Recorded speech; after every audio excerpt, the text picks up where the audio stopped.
Praise the Lord. ஆண்டவராகிய இயேசு கிறிஸ்துவின் நாமத்தில் உங்களுக்கு என் அன்பின் வாழ்த்துதலை தெரிவித்துக் கொள்கிறேன்.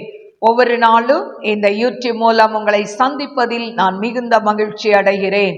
இந்த ஆடியோவை நீங்கள் கேட்டு தேவ ஆசீர்வாதத்தை பெறுவது மட்டுமன்றி, உங்களுக்கு அறிமுகமானவர்கள், உங்கள் நண்பர்கள், உங்கள் உறவினர்களுக்கும் இந்த ஆடியோவை அனுப்பி தேவனுடைய நாமத்தை மகிமைப்படுத்தும்படி உங்களை அன்புடன் கேட்டுக்கொள்கிறேன். இந்த நாளிலும் 2 நாளாகமம் 19ஆம் அதிகாரம் முதல் வசனம். யூதாவின் ராஜாவாகிய யோசபாத் எருசலேமில் உள்ள தன் வீட்டிற்கு சமாதானத்தோடு திரும்பி வந்தான். அப்பொழுது அனானியின் குமாரனாகிய யெகூ என்னும் ஞானதிஷ்டிக்காரன் புறப்பட்டு அவனை சந்தித்து ராஜாவாகிய யோசபாத்தை நோக்கி, துன்மார்க்கனுக்கு துணை நின்று கர்த்தரை பகைக்கிறவர்களை நீர் சிநேகிக்கலாமா? இது நிமித்தம் கர்த்தருடைய கடுங்கோபம் உம்மேல் வர இருந்தது. ஆகிலும் நீர் விக்கிரக தோப்புகளை தேசத்தை விட்டு அகற்றி தேவனை தேட உம்முடைய இருதயத்தை நேராக்கின விஷயத்தில் நன்மையான காரியங்கள் உம்மிடத்திலே காணப்பட்டது உண்டு என்றான். யோசபாத் எருசலேமிலே வாசமாயிருந்து திரும்ப பெயர்சபா தொடங்கி எப்ராயிம் மலை தேசம் மட்டுமுள்ள ஜனத்திற்குள்ளே பிரயாணமாய் போய் அவர்களை தங்கள் பிதாக்களுடைய தேவனாகிய கர்த்தரிடத்திற்கு திரும்ப பண்ணினான். அவன் யூதாவின் அரணான பட்டணங்களாகிய ஒவ்வொரு பட்டணத்திலும் நியாயாதிபதிகளை வைத்து அந்த நியாயாதிபதிகளை நோக்கி, நீங்கள் செய்கிற காரியத்தை குறித்து எச்சரிக்கையாயிருங்கள். நீங்கள் மனுஷருடைய கட்டளையினால் அல்ல, கர்த்தருடைய கட்டளையினால் நியாயம் விசாரிக்கிறீர்கள். நியாயம் விசாரிக்கிற விஷயத்திலே அவர் உங்களுடனே இருக்கிறார். ஆதலால் கர்த்தருக்கு பயப்படுகிற பயம் உங்களிடத்தில் இருக்க கடவது. எச்சரிக்கையாயிருந்து காரியத்தை நடத்துங்கள். உங்கள் தேவனாகிய கர்த்தரிடத்திலே அநியாயமும் முகதாட்சிணியமும் இல்லை, பரிதானமும் அவரிடத்திலே செல்லாது என்றான். அவர்கள் எருசலேமில் வந்திருக்கும் போது யோசபாத் லேவியரிலும் ஆசாரியரிலும் இஸ்ரவேலுடைய வம்ச தலைவரிலும் சிலரை கர்த்தருடைய நியாயங்களை குறித்தும் விவாத விஷயங்களை குறித்தும் விசாரிக்கும்படி எருசலேமிலே நியமித்து அவர்களுக்கு கட்டளையிட்டதாவது, நீங்கள் கர்த்தருக்கு பயந்து உண்மையோடும் உத்தம இருதயத்தோடும் நடந்து செய்ய வேண்டியது என்னவென்றால், நானாவித இரத்தப்பழி சங்கதிகளும் பிரமாணத்திற்கும் கற்பனைக்கும் கட்டளைகளுக்கும் நியாயங்களுக்கும் அடுத்த நானாவித வழக்கு சங்கதிகளும் தங்கள் பட்டணங்களிலே குடியிருக்கிற உங்கள் சகோதரரிடத்திலிருந்து உங்களிடத்தில் வரும்போது அவர்கள் கர்த்தருக்கு நேரஸ்தராகாதபடிக்கும் உங்கள் மேலும் உங்கள் சகோதரர் மேலும் கடுங்கோபம் வராதபடிக்கும் நீங்கள் அவர்களை எச்சரியுங்கள். நீங்கள் இப்படி செய்தால் நேரஸ்தராக மாட்டீர்கள்.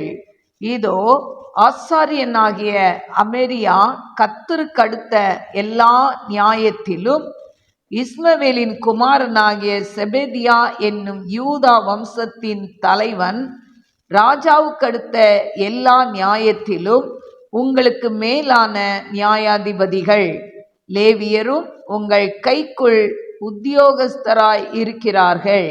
நீங்கள் திடமனதாயிருந்து காரியங்களை நடத்துங்கள். உத்தமனுக்கு கர்த்தர் துணை என்றான். எனக்கு அருமையான தெய்வ பிள்ளைகளே, இந்த நாளிலும் 2 நாளாகமம் 19ஆம் அதிகாரம் 1 முதல் 11 வசனங்களை நான் வாசித்திருக்கிறேன். எனக்கு அருமையான தெய்வ பிள்ளைகளே, இதுல பார்த்தீங்கன்னா இந்த யோசபாத் ராஜா இதுக்கு முந்தின அதிகாரத்துல அவன், அதாவது கர்த்தருக்கு சித்தமில்லாத ராஜா கூட அவன் என்ன பண்றான், போய் யுத்தத்தை செய்கிறதை நாம் பார்க்கிறோம். அதாவது ஆகாப் அந்த ராஜா கூட போய் யுத்தம் பண்றான்.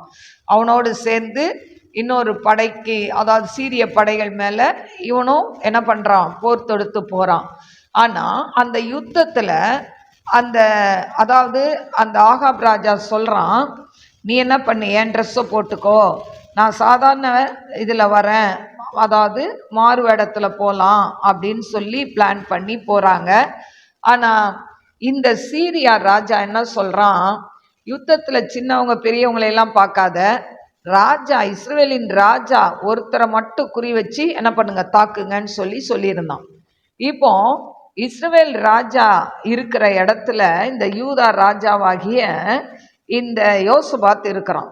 உடனே யோசபாத்தை எல்லாரும் சுத்திக்கிட்ட உடனே, ஏன்னா அவன் ட்ரெஸ்ஸை போட்டிருக்கான், அவனை மாதிரி இருந்த அது மாறு வேஷத்துல இருக்கிறதுனால யாருக்கும் தெரியல. அப்போ யோசபாத் மேல அவங்க எல்லாம் சூழ்ந்துக்கிட்டு அவனை பிடிக்க போகும்போது அவன் கத்துன உடனே என்ன பண்றாங்க ஜனங்கள், இவன் ஆகாப் இல்லைன்னு சொல்லி எல்லாரும் என்ன பண்ணிட்டாங்க, அவனை விட்டுட்டு வேறு பக்கமா வந்துட்டாங்க. இப்போ ஆண்டவர் ஏன் அந்த யோசபாத் ராஜாவை காப்பாத்தினார் அப்படின்னு சொன்னா, இந்த 2 நாளாகமம் 19ஆம் அதிகாரத்துல 3ஆம் வசனத்துல, அனானி என்கிற ஞானதிஷ்டிக்காரன் வரான், தீர்க்கதரிசி வரான். அவன் அனானியின் குமாரனாகிய எகு என்கிற ஞானதிஷ்டிக்காரன் இவன் வரான். என்ன பண்றான், ராஜா கிட்ட சொல்றான், உங்களை ஏன் ஆண்டவர் காப்பாத்தினார் அப்படின்னு சொன்னா, நீங்க இந்த ஆட்சிக்கு வந்தப்போ விக்கிர தோப்புகளை எல்லாம் அகற்றி தேவனை தேடுறதுக்கு உங்க இருதயத்தை நேராக்கினதுனால, நீங்க நல்ல காரியத்தை செய்ததுனால தான் ஆண்டவர் என்ன பண்ணார், காப்பாத்தினார். இல்லைன்னா நீங்க இப்படி ஆண்டவரை அறியாத துன்மார்க்கமான இப்படிப்பட்டவர்களுக்கு நீங்க துணை போனது கர்த்தருக்கு என்ன கோபம், கடும் கோபம் உன்மேல் வர இருந்தது. ஆனா நீ செய்த நல்ல காரியத்தினால ஆண்டவர் உன்னை அந்த யுத்தத்துல காப்பாத்தினார் அப்படின்னு சொல்லி அவன் சொல்கிறதை பார்க்கிறோம்.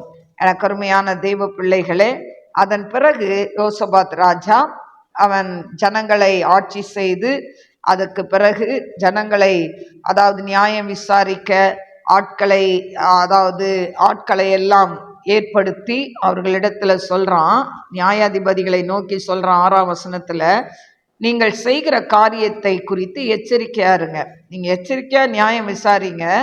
ஆனா என்ன அப்படின்னா, நீங்கள் மனுஷருடைய கட்டளையினால் அல்ல கர்த்தருடைய கட்டளையினால் நியாயம் விசாரிக்கிறீர்கள். அப்போ ஆண்டவருடைய கட்டளையின்படி என்ன பண்ணணும், நியாயம் விசாரிக்கணும். நியாயம் விசாரிக்கிற விஷயத்தில் அவர் உங்களுடனே இருக்கிறார்ன்றதை மறந்து போயிடாதீங்க. அதனால கர்த்தருக்கு பயப்படுகிற பயம் உங்ககிட்ட இருக்கணும் அப்படின்னு சொல்லி அவங்களையெல்லாம் எச்சரிக்கிறார்.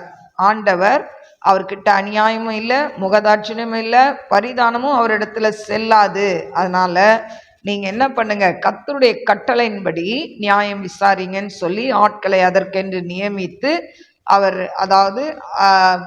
ஜனங்களை நியாயம் விசாரிக்கிறதுக்கு அவர் என்ன பண்றாரு, ஒழுங்கு செய்கிறதை நாம் பார்க்கிறோம். அதே போல ஆசாரியர்களை ஏற்படுத்திட்டு அதுல நீங்க காரியத்தை என்ன பண்ணுங்க, திடமானதா இருந்து காரியத்தை செய்யுங்க, உத்தமனுக்கு கர்த்தர் துணை என்று யோசபாத் ராஜா சொல்கிறார். கருமையான தெய்வ பிள்ளைகளே, நாமும் கூட இந்த யோசபாத் ராஜா எவ்வளவுதான் கடவுளுக்குள்ள அவன் உண்மையா இருந்தான், மேடைகளையெல்லாம் அகற்றினான், எல்லாத்தையும் பண்ணினான். ஆனாலும் ஒரு அந்நிய ராஜா கூட என்ன பண்ணிட்டான், போய் சம்பந்தம் கலந்தான், தன் மகளுக்கு பெண் எடுத்தான்.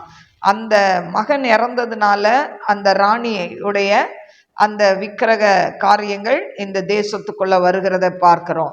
எனக்கு அருமையான தெய்வ பிள்ளைகளே, அதன் பிறகு அவன் அந்த ராஜாக்காக யுத்தத்துக்கு போறான். எனக்கு அருமையான தெய்வ பிள்ளைகளே, ஒவ்வொரு காரியத்திலையும் தேவனுடைய சித்தத்தை கேட்டு நாம் செய்ய வேண்டும். அல்லேலூயா. இன்னைக்கு பிஸ்னஸ்ன்னு எடுத்துக்கோங்க.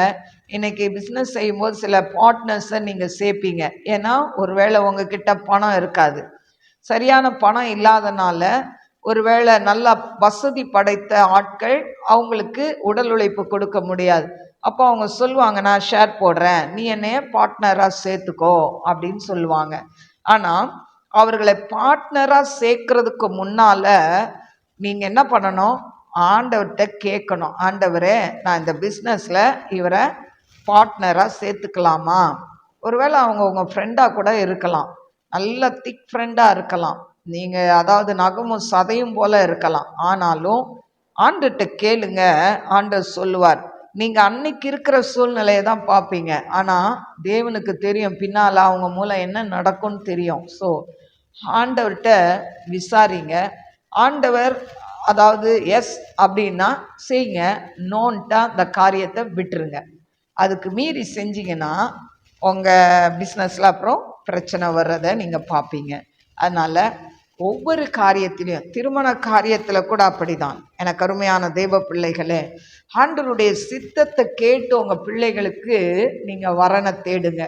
பணம் எங்கே இருக்குது, சொத்து இருக்கா, வீடு இருக்கா, பையன் கை நிறைய சம்பாதிக்கிறானா, இதை பார்த்து உங்கள் பெண் பிள்ளைகளுக்கு அதாவது மாப்பிள்ளை தேடாதீங்க.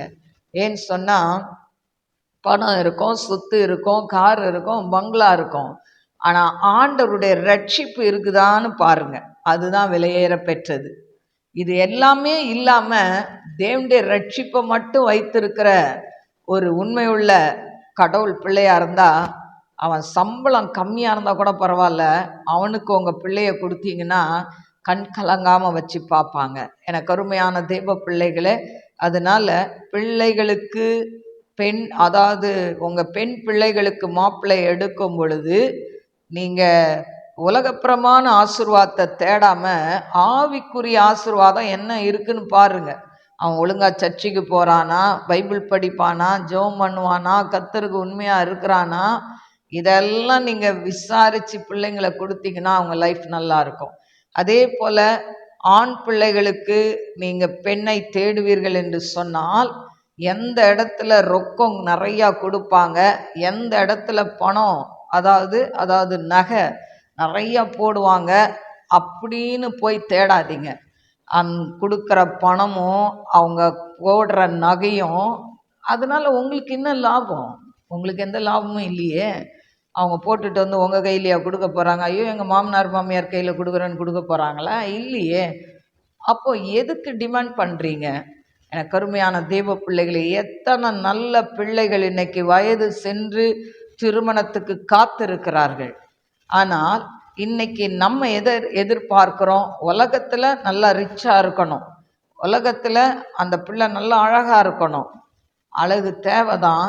ஆனாலும் நம்ம பெண் பார்க்கும் பொழுது அந்த பெண் ரட்சிக்கப்பட்டிருக்கிறாளா, அவகிட்ட நல்ல கேரக்டர் இருக்குதா? எனக்கு அருமையான தெய்வ பிள்ளைகளே, ஒழுங்கா பைபிள் வாசித்து சபைக்கு போகிற மகளா? ஏன்னு சொன்னால் இந்த ஆவிக்குரிய அலங்காரம் இல்லாத ஒரு பெண்ணை நீங்கள் எவ்வளோதான் அலங்கரித்து நகையை போட்டு உள்ளே கூட்டிகிட்டு வந்தாலும் அது கிட்டத்தட்ட ஒரு 5 மாதம் 6 மாதத்துக்குள்ளே உங்கள் பேரண்ட்ஸே வேணான்னு சொல்லி பிச்சுக்கிட்டு வெளியே போயிடுவாங்க. எனக்கு அருமையான தெய்வ பிள்ளைகளே, அது குடும்பத்தில் ஒட்டி வாழ முடியாது, குடும்பத்தோடு மிங்கிளாக முடியாது. ஏன்னு சொன்னால் ஆண்டவர் நியமித்தது என்று சொன்னால் அவங்க உங்களை அனுசரிக்கிறவர்களாக இருப்பார்கள். எனக்கு அருமையான தெய்வ பிள்ளைகளே, அதனால் திருமணத்துக்கு பெண் எடுக்கிறதோ மாப்பிள்ளை எடுக்கிறதோ தாய்மார்கள் நீங்கள் அதாவது பேரண்ட்ஸ் ரொம்ப கேர்ஃபுல்லாக இருங்க. பணத்தை பார்த்து சொத்தை பார்த்து மயங்கிறாதீங்க. அவங்க குணத்தை பார்த்து ஆண்டவருடைய பிள்ளையா என்று பார்த்து நீங்கள் கொடுத்தீங்கன்னா அவங்க கொஞ்சம் வருமானம் இருந்தாலும் ஆண்டவர் 5 அப்பம் 2 மீன்களை கொண்டு 5000 பேருக்கு போஷித்து மீதியானதை எடுக்க வச்சது போல குடும்பத்தில் எடுக்க வைப்பார். அதனால் நல்ல வசதியான இடத்துல கொடுத்துட்டா என் பிள்ளை அப்படியே ஊஞ்சல்ல வச்சு தாளாட்டிடுவாங்க, தங்கத்தட்டிலே சாப்பாடு கொடுப்பாங்கன்னு நினைக்காதீங்க, அது வேஸ்ட்டு. எனக்கு அருமையான தெய்வ பிள்ளைகளே, அதனால் பிள்ளைங்களுக்கு வரன் பார்க்கறது ஜெபத்தோடு செய்யுங்க. ஆண்டவர் ஓகே சொன்னால் மட்டும் செய்யுங்க, இல்லையா அதை விட்டுருங்க. அதோட நல்ல பெஸ்ட்டானதை கர்த்தர் உங்களுக்கு தருவார், உங்கள் பிள்ளைகளுக்கு தருவார். ரொம்ப நாள் காத்திருக்கிறோம், எது வருதோ அதை கொடுத்துடலாம் அப்படின்னு போகாதீங்க, காத்திருங்க. காத்திருக்கிற ஒருத்தரும் கெட்டு போவதில்லை. அல்லேலூயா. ஆண்டவர் காத்திருக்கிறவர்களுக்கு நிச்சயமாய், கர்த்தருக்கென்று காத்திருக்கிறவர்களை அவர் ஒரு நாளும் வெட்கப்படுத்த மாட்டார். அதனால் உங்கள் பிள்ளைங்களுக்கு இந்த ஆண்டில் நிச்சயமாய் திருமணம் நடக்கும். யோசபாத் வேண்டாத உறவை வைத்து வேண்டாத அதாவது ஆண்டவரை அறியாத பிள்ளைகளோடு சம்பந்தம் கலந்ததுனால அவன் மகனும் இறந்து போயிடுறான். விக்கிரக ஆராதனை அவன் தேசத்துக்குள்ள வரதை பார்க்குறோம். இது யோசபாத் நமக்கு ஒரு முன்மாதிரியா இருக்கணும். ஹல்லேலூயா. என் கருமையான தெய்வ பிள்ளைகளே, அதனால இன்னைக்கு ஒரு தீர்மானம் எடுங்க. என் பிள்ளைக்கு திருமணம் செய்யும்போது ஆண்டவரே, சொத்தையோ சுகத்தையோ ஆஸ்தியோ அந்தஸ்தையோ படிப்பையோ எதையும் பார்க்க மாட்டேன்ப்பா. அவனுக்குள்ள ஒரு ரட்சிப்பு இருக்கா, அந்த மகளுக்குள்ள ரட்சிப்பு இருக்கா, தேவனுக்கு பயப்படுகிற பயம் இருக்கா அப்படின்னு பார்ப்பேன்னு சொல்லி நீங்க பொருத்தனை பண்ணுங்க. ஆண்டவர் உங்க வீடு தேடி பெண்ணையும் அதாவது மருமகனையும் கொண்டு வருவார். அல்லேலூயா. நெடுநாளாய் காத்திருப்பது இருதயத்தை இழைக்க பண்ணும். வெறுமனது வரும்பொழுதோ ஜீவ விருட்சம் என்று சொல்றார். நீங்க விரும்பின காரியத்தை கர்த்தர் இந்த ஆண்டுல தருவார். அல்லேலூயா. சொந்து போகாதீங்க, தொடர்ந்து ஜெபிங்க. நீங்க தேடுற தேடல் கொஞ்சம் மாத்தி தேடுங்க, கர்த்தர் காரியங்களை வாய்க்க செய்வார். கண்களை மூடி நாம் ஜெபிப்போம். ஸ்தோத்திரிக்கிறேன் ஆண்டவரே, மகாபரிசுத்தமுள்ள நல்ல தகப்பனே, நந்தியோடு ஸ்துதிக்கிற ஸ்தோத்திரிக்கிற ராஜா, மகிமையின் தேவனே, மாக்கு ஸ்தோத்திரம் ஆண்டவர, சிங்காசனத்தில் வீட்டுக்கிறவரே, மாக்கு ஸ்தோத்திரிக்கிறப்பா ஆண்டவரே. அப்பா யோசபாத் ஆண்டவரே, அவனுடைய காரியத்திலிருந்து அப்பா இன்றைக்கு நாங்கள் கற்றுக்கொண்ட காரியங்களை ஆண்டவரே உடைய பிள்ளைகள் நல்ல நிலத்துல விழுந்த விதையாய் 100 மடங்காய் பலன் கொடுக்கட்டும் ஆண்டவர. அப்பா அது திருமண காரியமா இருந்தாலும், பிசினஸ் காரியமா இருந்தாலும், படிப்பு காரியமா இருந்தாலும், வேலை காரியமா இருந்தாலும், எல்லாவற்றிலையும் ஆண்டவர அப்பா உம்மை மையமாய் வைத்து ஓட கிருபை கொடுங்கப்பா. உங்க கிட்ட ஆலோசனை கேட்காம எதுவும் செய்யாதபடி ஆண்டவரை உங்க ஆலோசனையின்படி நடக்க கிருபை கொடுங்க ஆண்டவர. அப்பா உங்க அன்பின் கரத்துல தாழ்த்தி ஒப்பு கொடுக்கிறேன் ஏசப்பா. நீங்க பொறுப்பெடுத்துக் கொள்ளுங்க, வழி நடத்துங்க. டிப்ரெஷன்ல இருக்கிற பிள்ளைகளுக்கு அந்த டிப்ரெஷன் ஆவி அவர்களை விட்டு வெளியேறட்டும். எவ்வளோ மாத்திரை போடுறாங்கப்பா ஆண்டவரே, மனம் இறங்குங்கப்பா. இந்த டிப்ரெஷன்ல மாத்திரையை போட்டு தகப்பனே ஒரு நடைப்பிணமாய் வாழ்ந்து கொண்டிருக்கிற ஒவ்வொரு பிள்ளைகளையும் தொட்டு சுகப்படுத்துங்க ஆண்டவர. அப்பா யாரெல்லாம் விசுவாசத்தோடு என்னோடு இணைந்து ஜெபிக்கிறார்களோ அவங்களுடைய சிரசுல இப்போ உங்க வல்லமை இறங்கட்டும் ஆண்டவர. அவர்கள் அந்த டிப்ரெஷன்ல இருந்து விடுதலை செய்யுங்கப்பா, விடுதலை செய்யுங்கப்பா ஆண்டவரே. உமக்கு ஸ்தோத்திரம். உடைய பிள்ளைகளுக்கு ஆண்டவரை நல்ல வாழ்க்கையை கொடுங்க டாடி, எதிர்காலத்தை கொடுங்க, நாமத்தை மகிமைப்படுத்துங்க. படுத்த படுக்க இருக்கிற ஆண்டவரே வியாதி படுக்கைகள் மாறட்டும் அப்பா. நடக்க முடியாம இருக்கிறவங்க எழுந்து நடக்கட்டும் சுவாமி, காலூன்றி நிற்கட்டும் சுவாமி. அப்பா அவனுடைய அன்பின் கரத்துல தாழ்த்துகிற ஆசீர்வதிங்க. இயேசுவின் நாமத்தில் கேட்கிறேன் பிதாவே, ஆமென். God bless you. God bless you.